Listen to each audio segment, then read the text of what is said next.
Hello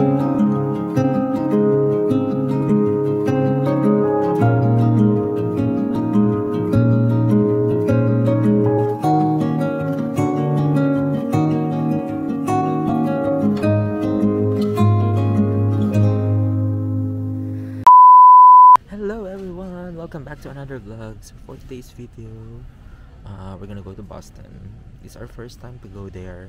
Actually, the reason for us to go there is to celebrate yung birthday ni Carl. And at the same time, ngayon lang kasi namin makikita si Rhea. Si Rhea yung friend namin sa UAE. Ngayon lang ulit namin siya makikita. She also lives in Boston. Doon kasi siya na-assign ng agency niya before.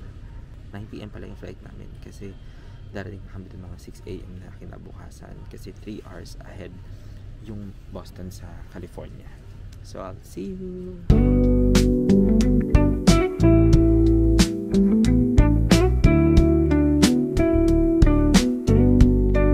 Please clear the aisle and step into your row. Please allow the person patiently waiting.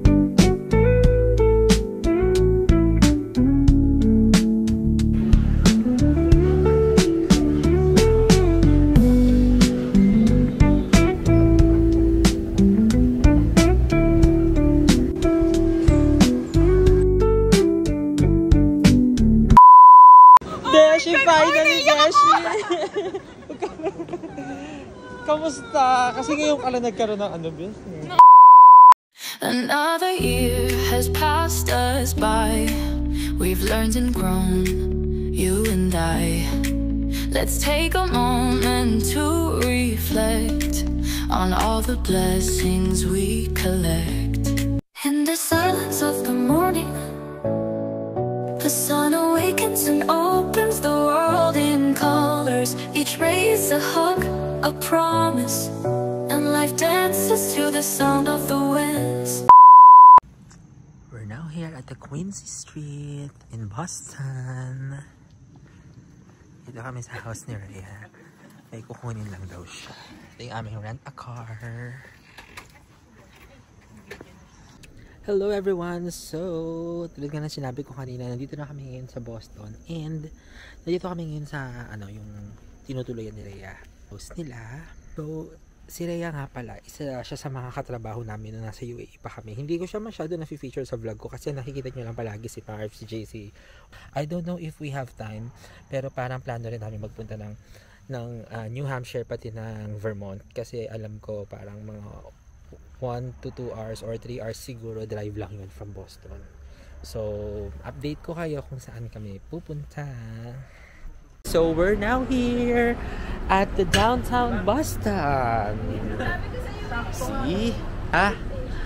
Boston Public Market. Ayan o, ang ganda o. Ang ganda ng mga structure nila. Para tayong nasa Europe.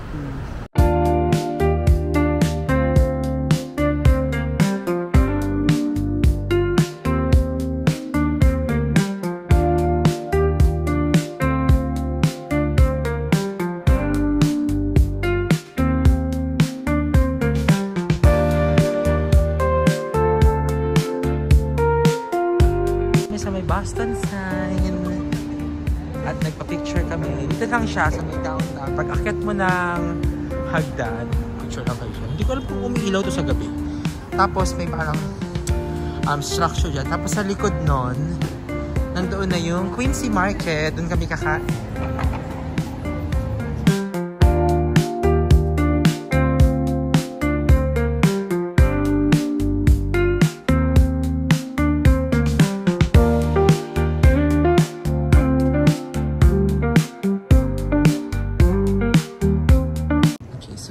National Parks of Boston. This is one of the things that we need to do here in Boston, yung Freedom Trail.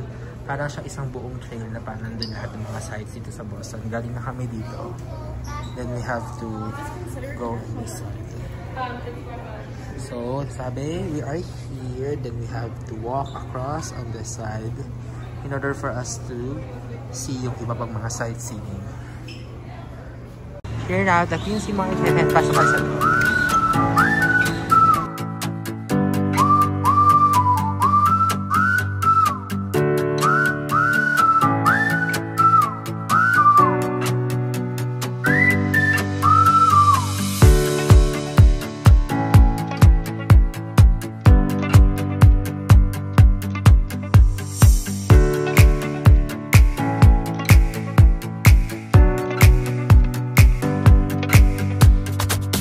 Okay, try namin yung lobster roll dito sa Boston Chowder. Ito yung trending na nakikita ko.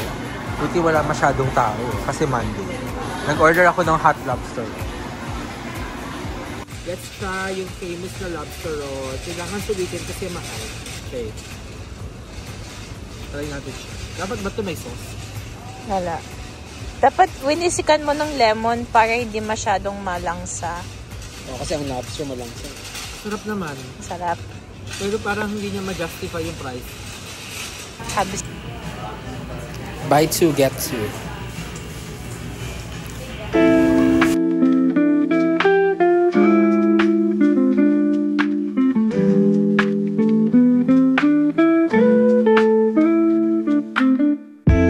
Ang kita man ng Starbucks nila dito, oh. Tingnan niyo yung Starbucks nila dito. May kettle, may takure. Ang cute, oh. Muusok.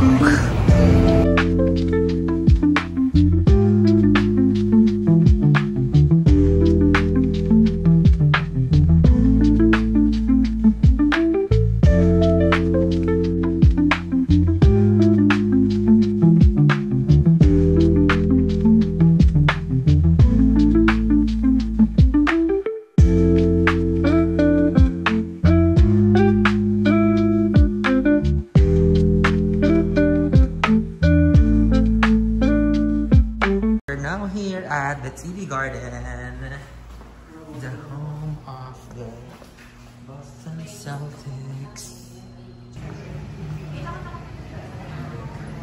Okay, so we're now here at the TV Garden. Nagbili na rin ako ng mga souvenir items na Boston Celtics for Papa. Picture lang kami. So we are now here at the Chinatown in downtown Boston. Kain kami ng lunch. Here at the Chinatown, magkaan kami ng lunch. Dito kami.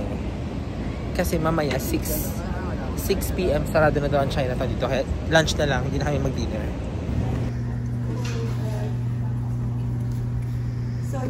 Okay.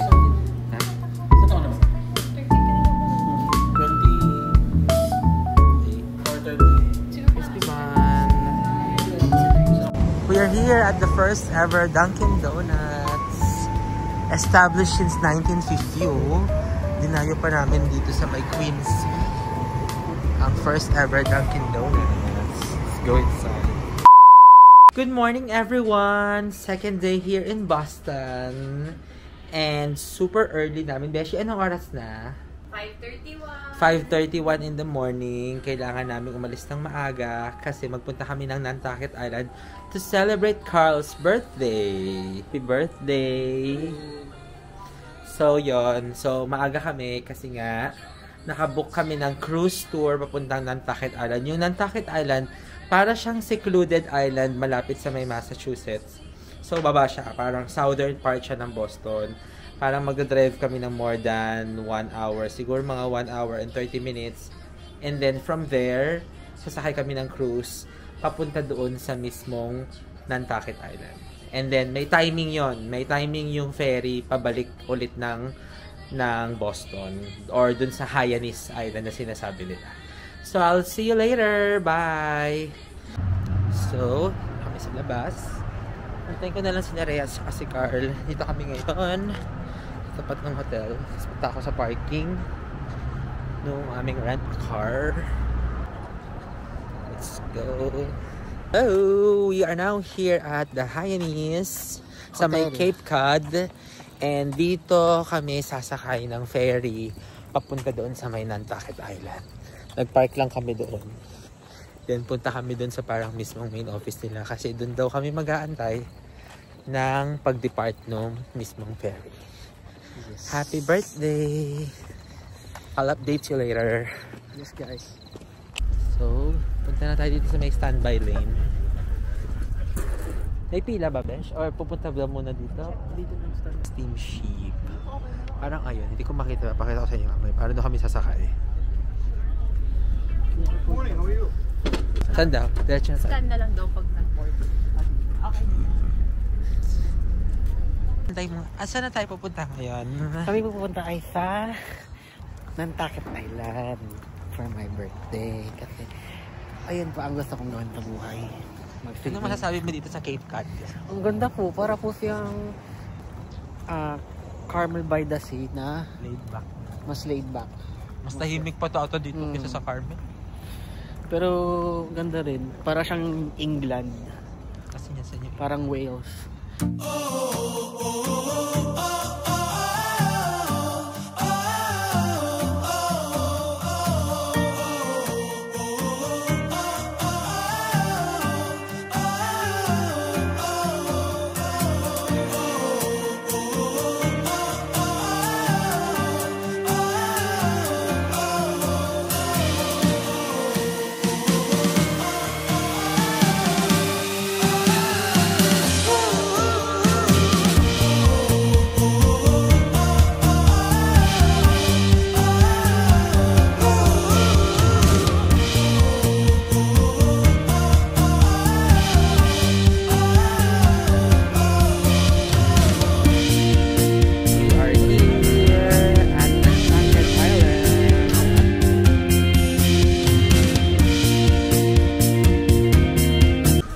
Okay, so we are now here at Nantucket Island. Nandito kami sa parang small town nila.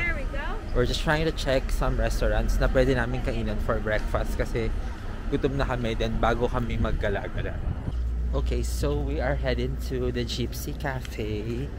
Doon kami mag breakfast. And then after nun, lakarin namin papunta doon sa lighthouse.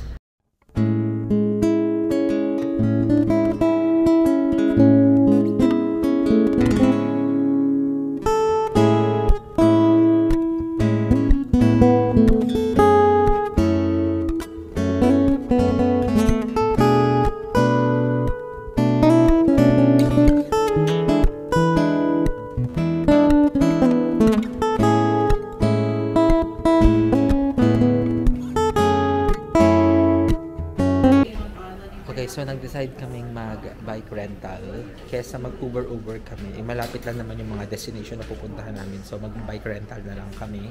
Ayan, meron dito. May mga electric bikes dito sila.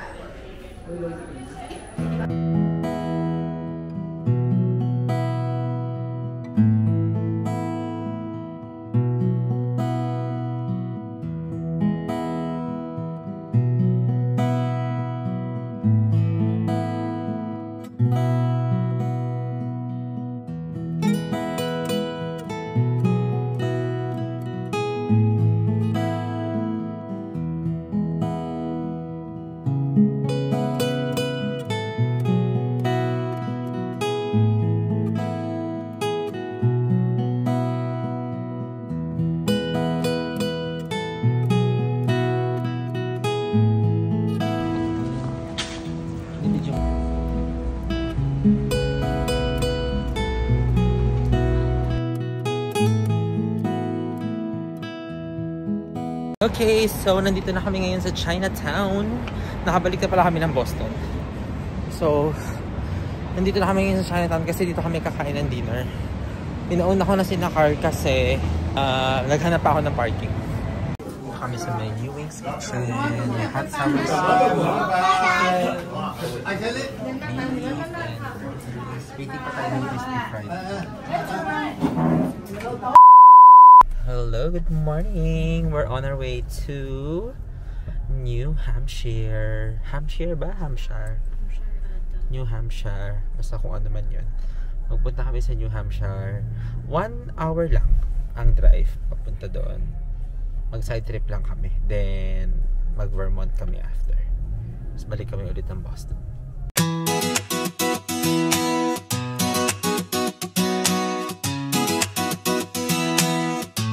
Okay, nandito na kami ngayon sa may New Hampshire. Welcome sa welcome to New Hampshire.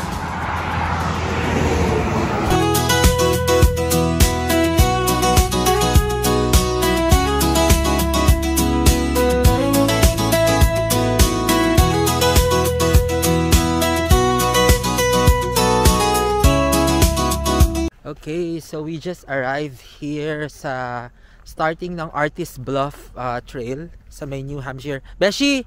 Dun tayo. sa may New Hampshire. So magti-trail lang kami ng parang sobrang iksi lang para makapunta kami dun sa parang lookout kung saan kami magpapapicture. Okay, so nag-start na kami ng 1.5 mile na trail.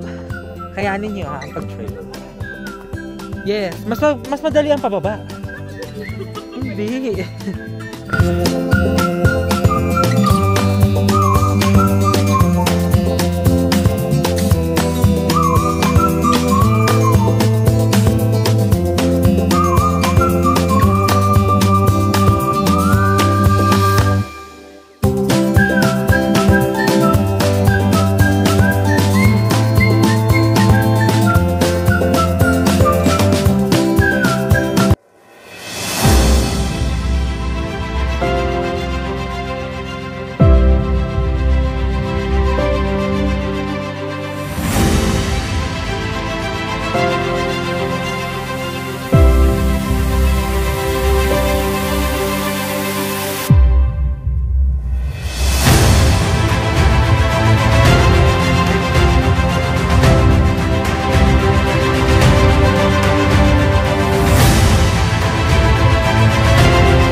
Okay, so after parang ilang hours pa kami nag-walk, parang 30 minutes walk, narating na namin yung Artist Bluff Trail dito sa New Hampshire. Super ganda. Okay, so pababa na kami ng trail. Mas madali na to kaysa yung kanina kasi kanina paakyat. So ito, pababa. And then after this, I think we're gonna eat lunch and then we're gonna go to Vermont for the gondola.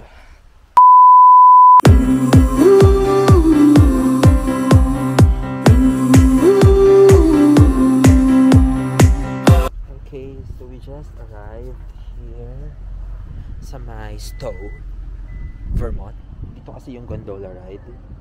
And ito yung mismo gondola. Hindi mo kung nakikita nyo. Pero ayun.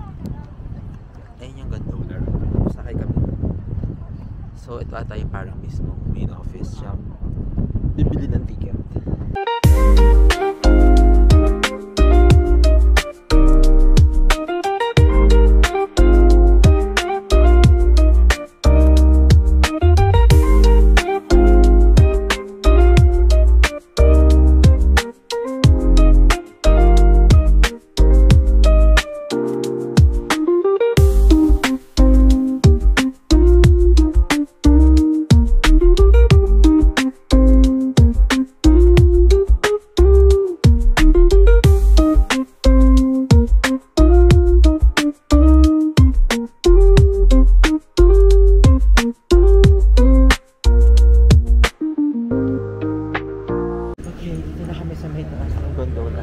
Kami doon sa view. So punta lang ako ng gift shop kasi magtingin ako ng parang magnet doon. And then after that baba na rin kami kasi hanggang 4:30 lang daw. Kung hindi maiiwan kami tapos kailangan namin mag hike. 2 hours daw ang hike. Hello, good morning. Today is our last day here in Boston. Oh, we just arrived na pala last night from New Hampshire and Vermont. So last day namin sa Boston ngayon and our flight is gonna be around 5 p.m. today. So maaga kami nagising kasi hindi pa namin napupuntahan yung mga ibang spots dito. We haven't been to Harvard yet, so kailangan din namin magpunta doon. Nandito kami ngayon sa Public Garden of Boston. So this is the Public Garden of Boston and this is the Boston Common. So papicture lang kami dito and then we're gonna go to Beacon Hill sa Acorn Street para magpa-picture din. Then punta na kami ng Harvard. Nagpa-park lang, nagbabayad lang sila ng parking dito. Punta kami nag-park. Alam mo, ang realization ko dito sa Boston, it's very laid back. Hindi ko alam kung ayun lang yung sa tingin ko. Baka yun yung first impression ko. Pero baka yung mga locals dito, hindi naman yun yung impression nila. Pero if I'm gonna compare the life here in Boston compared sa life namin sa California, parang mas laid back ng konti dito sa may Boston. And pansin ko din na hindi masyadong diverse yung mga nationalities ng mga tao dito, unlike sa Cali. Pero so far so good. Yung weather okay naman siya, hindi ganun kainit, although summer ngayon, pero hindi siya ganun kainit. And pero yung sa New Hampshire tsaka yung Vermont kahapon, super duper laid back talaga dun, as in literal.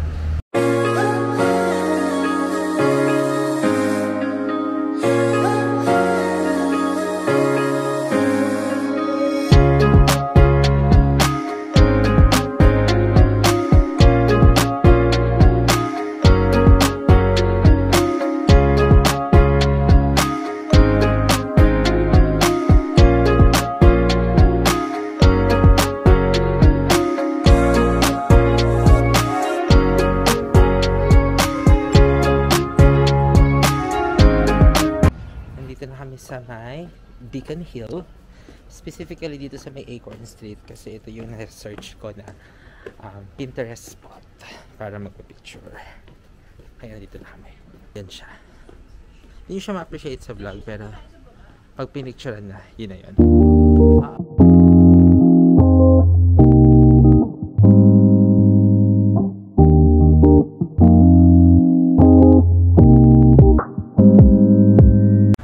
Okay, so we are here at the MIT, Massachusetts Institute of Technology in the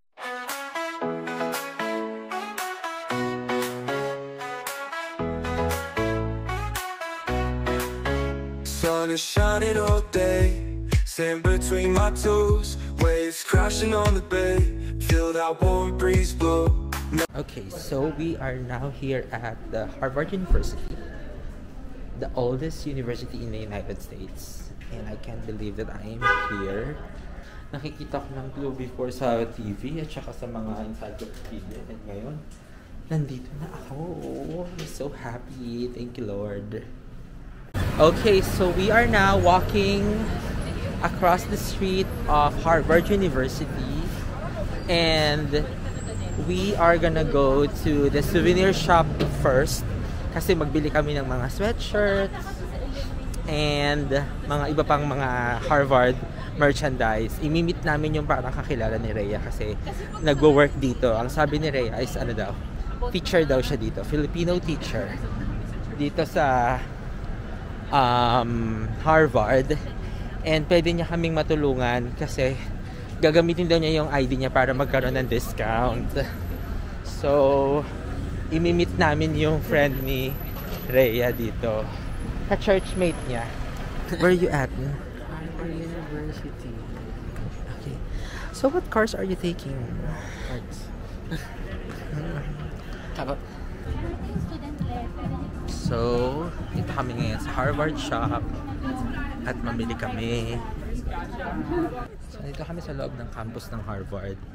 And iba yung feels. Sabi ko nga kay Rhea, grabe yung feeling, parang emotional ka kasi for so long, naririnig mo lang siya sa TV, nababasa mo sa encyclopedia before nung bata ka, tapos ngayon nandito ka na sa loob ng Harvard.